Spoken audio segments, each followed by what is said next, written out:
ನಮಸ್ತೆ ವೀಕ್ಷಕರೇ, ನಾನು ಈ ದಿನ ದಿಢೀರ್ ದೋಸೆ ಅಥವಾ 5 ನಿಮಿಷದಲ್ಲಿ ರೆಡಿಯಾಗುವಂಥ ದೋಸೆ ತೋರಿಸ್ತಾ ಇದ್ದೀನಿ. ಈ ದೋಸೆ ಹಿಟ್ಟನ್ನು ಫರ್ಮೆಂಟ್ ಮಾಡೋ ಅವಶ್ಯಕತೆ ಇರಲ್ಲ. 5 ನಿಮಿಷದಲ್ಲಿ ರೆಡಿಯಾಗುತ್ತೆ. ಬೆಳಗ್ಗೆ ತಿಂಡಿಗಾದ್ರೂ ಮಾಡ್ಕೋಬಹುದು, ಅಥವಾ ಲಂಚ್ ಬಾಕ್ಸಿಗೆ ಕೊಡ್ಬೋದು, ಟಿಫನ್ ಬಾಕ್ಸಿಗೆ ಕೊಡಬಹುದು, ಅಥವಾ ರಾತ್ರಿ ಊಟಕ್ಕಾದರೂ ಮಾಡ್ಕೋಬಹುದು. ಈಗ ಮಾಡೋ ವಿಧಾನ ನೋಡೋಣ. ಮೊದಲು ಒಂದು ಬೌಲ್ಗೆ ಅರ್ಧ ಗ್ಲಾಸಷ್ಟು ಚಿರೋಟಿ ರವೆ ಅಥವಾ ಸಣ್ಣ ರವೆ ಹಾಕ್ಕೊಂಡಿದ್ದೀನಿ. ನಂತರ 1 ಗ್ಲಾಸಷ್ಟು ಗೋಧಿ ಹಿಟ್ಟು ಹಾಕ್ಕೊಳ್ತಾ ಇದ್ದೀನಿ. ನಂತರ 1 ಗ್ಲಾಸಷ್ಟು ಅಕ್ಕಿ ಹಿಟ್ಟು ಹಾಕ್ಕೊಳ್ತಾ ಇದ್ದೀನಿ. ಈಗ ರುಚಿಗೆ ತಕ್ಕಷ್ಟು ಉಪ್ಪು ಹಾಕ್ಕೊಂಡು ಸ್ವಲ್ಪ ನೀರು ಹಾಕ್ಕೊಂಡು ಮಿಕ್ಸ್ ಮಾಡ್ಕೊಳ್ತಾ ಇದ್ದೀನಿ. ನೀರನ್ನ ಒಟ್ಟಿಗೆ ಹಾಕ್ಕೊಂಡು ಮಿಕ್ಸ್ ಮಾಡ್ಕೊಳ್ಳೋಕೆ ಹೋಗಬೇಡಿ, ಆವಾಗ ತೆಳುವಾಗ ಚಾನ್ಸಸ್ ಇರುತ್ತೆ. ಈ ರೀತಿ ಸ್ವಲ್ಪನೇ ನೀರು ಹಾಕ್ಕೊಂಡು ಕಂಟಿನ್ಯೂಸ್ ಆಗಿ ಮಿಕ್ಸ್ ಮಾಡ್ಕೊಬನ್ನಿ. ಅವಾಗೇನಾಗುತ್ತೆ, ಸಣ್ಣ ಸಣ್ಣ ಗಂಟುಗಳಿದ್ರೂ ಒಡ್ಕೊಂಡು ನೀಟಾಗಿ ಮಿಕ್ಸ್ ಆಗುತ್ತೆ. ತುಂಬ ತೆಳು ಆದರೆ 1-2-3 ಟೇಬಲ್ ಸ್ಪೂನಷ್ಟು ಚಿರೋಟಿ ರವೆ ಮಿಕ್ಸ್ ಮಾಡ್ಕೊಬಿಡಿ, ಆವಾಗ ಕರೆಕ್ಟ್ ಆಗುತ್ತೆ. ನೋಡಿ, ಈ ಕನ್ಸಿಸ್ಟೆನ್ಸಿ ಇದ್ದರೆ ಸಾಕು.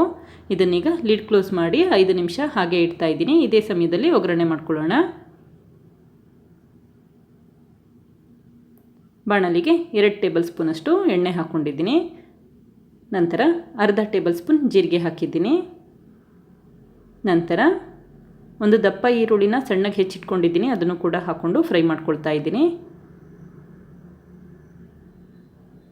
ಈಗ ಅರ್ಧ ಟೇಬಲ್ ಸ್ಪೂನಷ್ಟು ಸಣ್ಣಗೆ ಹೆಚ್ಚಿರುವಂಥ ಶುಂಠಿ ಹಾಕ್ಕೊಳ್ತಾ ಇದ್ದೀನಿ. ಈಗ ಒಂದು ಹಸಿರು ಮೆಣಸಿನ್ಕಾಯಿ ಹಾಕ್ಕೊಂಡಿದ್ದೀನಿ. ಖಾರ ಜಾಸ್ತಿ ಬೇಕು ಅಂತಂದರೆ ಸ್ವಲ್ಪ ಜಾಸ್ತಿ ಪ್ರಮಾಣದಲ್ಲಿ ಹಸಿರು ಮೆಣಸಿನ್ಕಾಯಿ ಹಾಕ್ಕೊಳ್ಳಿ. 1/4 ಟೇಬಲ್ ಸ್ಪೂನಷ್ಟು ಉಪ್ಪು ಹಾಕ್ಕೊಂಡು ಈರುಳ್ಳಿನ ಫ್ರೈ ಮಾಡ್ಕೊಳ್ತಾ ಇದ್ದೀನಿ. ಈರುಳ್ಳಿ ಬಣ್ಣ ಸ್ವಲ್ಪ ಬದಲಾದ ತಕ್ಷಣವೇ 1 ಕಪ್ಪಷ್ಟು ಮೆಂತ್ಯ ಸೊಪ್ಪನ್ನು ಸಣ್ಣಗೆ ಹೆಚ್ಚಿಟ್ಕೊಂಡು ಅದನ್ನು ಕೂಡ ಹಾಕ್ಕೊಂಡಿದ್ದೀನಿ. ಕೊನೆಯದಾಗಿ 1/4 ಟೇಬಲ್ ಸ್ಪೂನ್ ಅರಿಶಿನ ಹಾಕಿ ಮಿಕ್ಸ್ ಮಾಡ್ಕೊಳ್ತಾ ಇದ್ದೀನಿ. ಈ ರೀತಿ ಮೆಂತ್ಯ ಸೊಪ್ಪನ್ನು ಫ್ರೈ ಮಾಡೋದ್ರಿಂದ ಕಹಿ ಅಂಶ ಎಲ್ಲ ಹೋಗುತ್ತೆ ಮತ್ತು ತುಂಬ ಚೆನ್ನಾಗಿರುತ್ತೆ ದೋಸೆ. ಈಗ ಒಗ್ಗರಣೆ ರೆಡಿ ಆಗಿದೆ. ಸ್ಟವ್ ಆಫ್ ಮಾಡ್ಕೊಳ್ತಾ ಇದ್ದೀನಿ.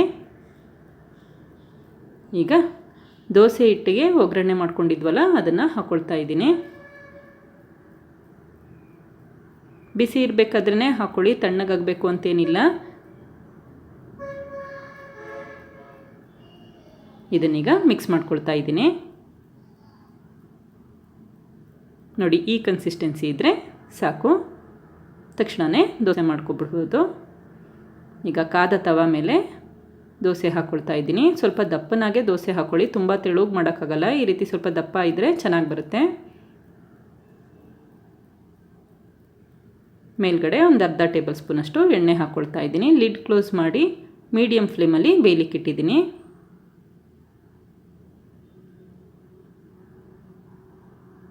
ಈಗ ಅರ್ಧ ನಿಮಿಷ ಆಗಿದೆ. ಇನ್ನೊಂದು ಸೈಡ್ ಟರ್ನ್ ಮಾಡಿ ಒಂದು 10 ಸೆಕೆಂಡಷ್ಟು ಬೇಯಲಿಕ್ಕೆ ಇಟ್ಕೊಳ್ತಾ ಇದ್ದೀನಿ. ಈಗ ದೋಸೆ ರೆಡಿ ಆಗಿದೆ. ದೋಸೆ ಹಾಕಬೇಕಾದ್ರೆ ಯಾವಾಗಲೂ ಲೋ ಫ್ಲೇಮಲ್ಲಿ ಇಟ್ಕೊಂಡು ದೋಸೆ ಹಾಕ್ಕೊಳ್ಳಿ.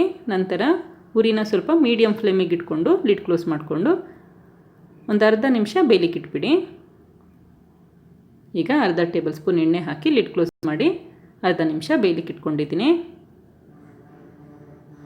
ತಕ್ಷಣವೇ ಇನ್ನೊಂದು ಸೈಡ್ ಟರ್ನ್ ಮಾಡ್ಕೊಳ್ತಾ ಇದ್ದೀನಿ. ನಿಮಗೆ ಎಣ್ಣೆ ಬೇಡ ಅಂತ ಅಂದರೆ ಎಣ್ಣೆ ಹಾಕೋ ಅವಶ್ಯಕತೆ ಇರಲ್ಲ, ದೋಸೆ ಚೆನ್ನಾಗೇ ಬರುತ್ತೆ. ಎಣ್ಣೆ ಬದಲು ತುಪ್ಪ ಕೂಡ ಉಪಯೋಗಿಸಬಹುದು. ಮೆಂತ್ಯ ಸೊಪ್ಪು ಮತ್ತು ಗೋಧಿ ಹಿಟ್ಟು ಹಾಕೋದ್ರಿಂದ ಆರೋಗ್ಯಕ್ಕೂ ಕೂಡ ಒಳ್ಳೆಯದು ಮತ್ತು ಬೇಗ ಆಗುತ್ತೆ. 5 ನಿಮಿಷದಲ್ಲಿ ದೋಸೆ ಆಗಿಬಿಡುತ್ತೆ.